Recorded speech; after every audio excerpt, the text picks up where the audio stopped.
Man, I'm such a loser, man. Why can't I have a life like that? Now you're feeling really insecure and really rubbish about yourself because you've been on social media looking at how great everyone else is looking. Can you see the traps? Life's challenging generally, and we're going to hope that if we sit in that ice bath, meditate, it's going to make us feel better.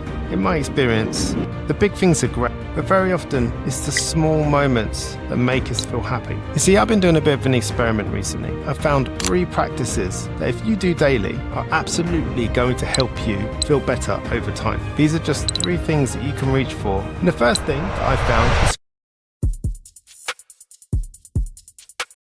in today's world, the well-being industry are constantly sending us messages telling us what can improve our well-being, can improve our mood every day. There's suggestions like getting up early in the morning to give yourself time to plan.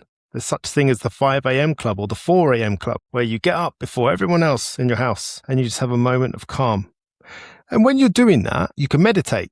You can spend half an hour at 4 a.m. in the morning with your eyes closed, meditating, looking for that calm and mindfulness. You could also take an ice cold bath or shower or cold water swimming or some sort of ice water submersion, because all the benefits are there, right? They activate things within you and they make you feel like you've taken on the hardest thing you possibly can before your day starts. So how much worse can your day get?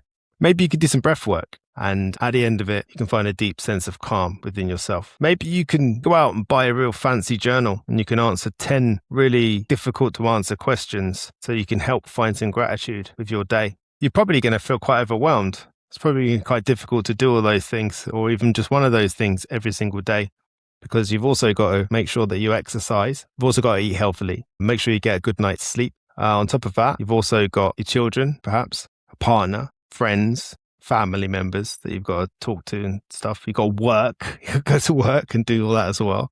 Whoa, this is starting to feel quite overwhelming. You know what? I'm just going to switch off for a minute.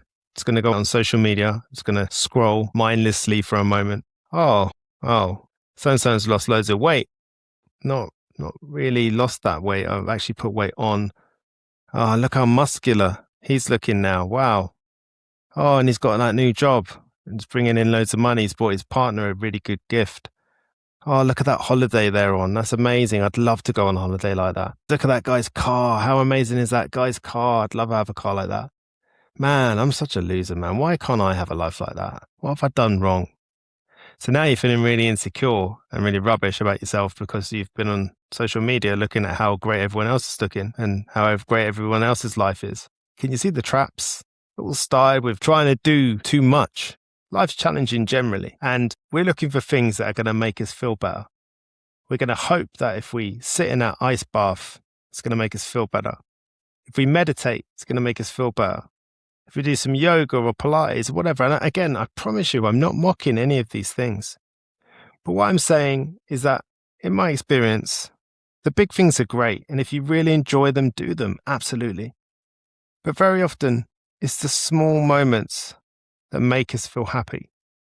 It's the small moments that we reflect upon and they bring us joy. Or maybe we didn't reflect upon them, so we never get to recognize them as moments that bring us joy. You see, I've been doing a bit of an experiment recently, and I've been thinking to myself, what 3 things can I implement to my day that absolutely will improve it, that will make it easier, that will make it better? And I think I've found 3 practices that if you do daily are absolutely going to help you feel better over time. And I call them practices on purpose. The reason I call them practices is because I believe practice removes the pressure of perfection. Yeah, try and do this every day. But if for some reason you don't, that's okay. Start again the next day, or don't, whichever. It's absolutely okay. But it's not about starting a streak and if you don't do it one day, it's all ruined. None of that is true. These are just 3 things that you can reach for that will make your day better if you do them.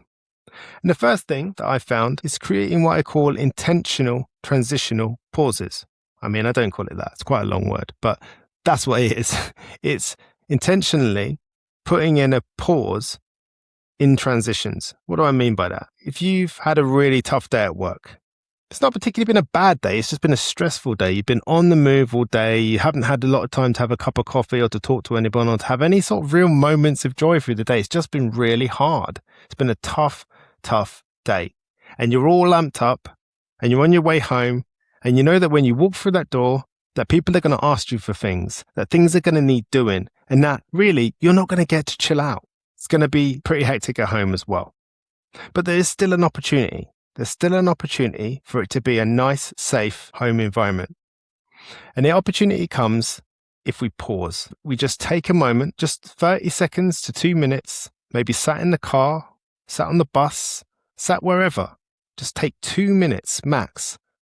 Close your eyes. Put your hand on your chest and breathe. Take 3 seconds to breathe in through your nose and 6 seconds to breathe out through your nose. You can also do it as 4 and 8. The idea is that the out breath is twice as long as the in breath. There's a lot of grounded psychology that suggests that slow nasal breathing activates the parasympathetic nervous system, which is the system within our body that brings us to calm. Also, longer exhales can reduce the stress responses that we have and lower our emotional intensity. Also, intentional pauses can increase emotional awareness and regulation. And then finally, placing your hand on your heart is a wonderful way to ground yourself. And for some people, it can create a sense of safety and calm within your body. So with all that grounded psychology, what if you did that? What if after that really stressful day, you just sat in your car, you closed your eyes, put your hand on your chest, and you breathed in for 3, out for 6. In for 3, out for 6. And during that pause, you started to reflect. Perhaps you asked yourself a couple of questions. Maybe you asked yourself, what energy or emotions am I carrying right now? Do I want to bring this into my next experience? What can I let go of before I walk in? Imagine just taking a moment, just between transitions, wherever it is. Maybe it's a school drop-off in the morning, and as you're going into work, you sit in the work car park and you just take 2 minutes to let go of maybe a stressful drop-off, whichever it is. And like I say, you close your eyes and you breathe, your hand on your heart, and you ask yourself these 3 simple questions so that you can walk into the next situation without carrying all of the energy from the last situation into this one. Because what can happen is we walk in with a certain level of stress, and then somebody asks us a question too quickly or too sharply or whatever, and it feels like the straw that broke the camel's back, and we overreact, and then we're caught up in all of that energy where we start to make mistakes and say things that we're going to regret, maybe even do things we might regret.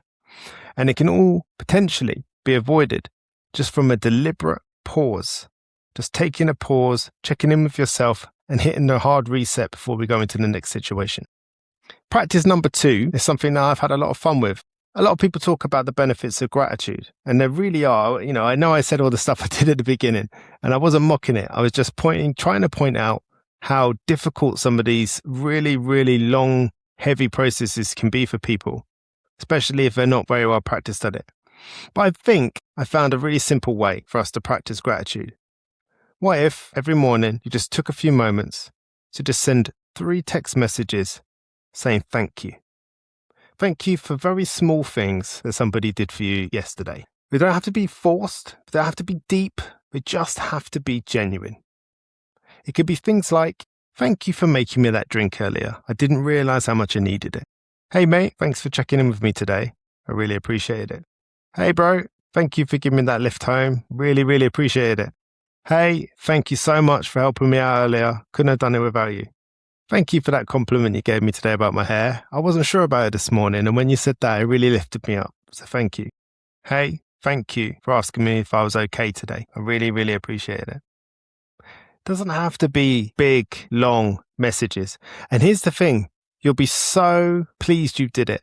It's a nice thing to do, first and foremost, but the messages you get back can be absolutely brilliant. They really can. You can also improve somebody else's day before it's even started. And what this can do is, instead of sitting on social media, focusing on other people and focusing on all the things that are out of your control, you can deliberately place a focus on your yesterday and say thank you to somebody. Show your appreciation to somebody who just did a very small thing to try and make your day better. What a great way to start the day. And then lastly, this is probably the one that I had the most conflict with until I made it simpler. Because I'm all for journaling. I think journaling is one of the best ways to figure out how you really feel about something. Just a free flow and let your thoughts go, and then read it afterwards and see how you really feel. Really a lot of use in that. But if you're not very well practiced at it, if you've never done it before, then it can be quite the demand. It can feel really, really arduous, and you can start to build up a lot of resistance to it. So instead, take your phone, take a book, take whatever you want, but just write down 3 things that went well today. That's all. Just 3 things, just 3 lines at best. Because a lot of the time, I think people are hardwired to tell their partner, to tell their friends, to tell their kids, whichever, the things that have been stressful from the day, the problems they've had to solve, the mistakes they might have made, or generally just what went wrong. And what happens there is your brain just becomes really attuned to looking for everything negative. That feeling, that well-being that you're feeling during the evening after a long day, that is what you're taking into and hoping helps you sleep that evening. Me and my wife decided we were looking for a TV show the other day, and very often we like these ITV or BBC 3 or 4 part series. And we found this one that basically it was about a taxi driver that sexually assaulted his passengers. And we watched it for about half an hour, and both of us were just so it was awful. It was absolutely horrendous to watch. It really was. And you just felt all sorts of feelings about this poor person that had been drugged in the back of a taxi, and it was just really distressing. And me and my wife looked at each other and was like, we shouldn't watch this. This is not good for us. So we just decided to bail because we just didn't want to sit and watch. And that doesn't mean I don't watch hard things. I do. I enjoy watching all sorts of different types of films. But I think sometimes if you've had a really stressful day, watching a really stressful TV show, even if you love it, probably isn't the best thing for you.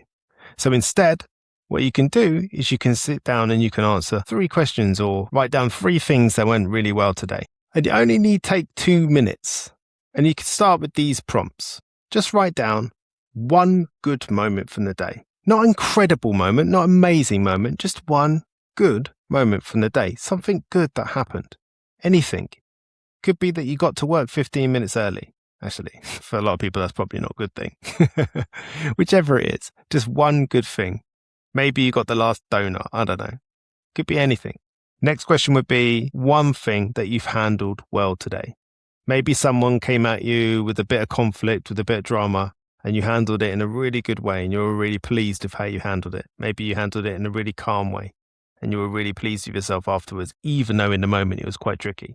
And then lastly, just as you start the day, finish the day with just 1 thing that you're grateful for.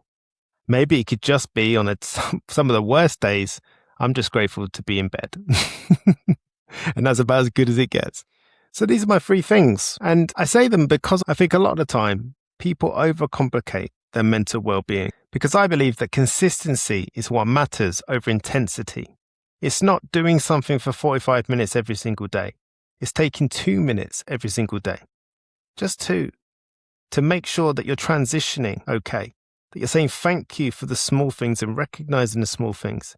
And at the end of the day, just reflecting on your day and pulling out the parts of your day that were good instead of obsessing over the things that were bad. Because it's those small daily actions that shape our emotional patterns. And over time, those sustainable habits can create emotional stability.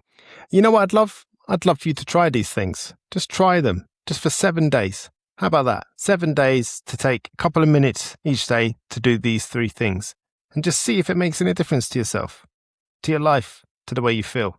And again, don't expect massive shifts. This is not a big thing that we're doing that's going to change your life. It's just going to help. And let's face it, we can all do with a bit of help from time to time. Anyway, I hope today's episode has been really helpful for you. And I look forward to seeing you next week on another episode of the Johnny Lawrence Podcast.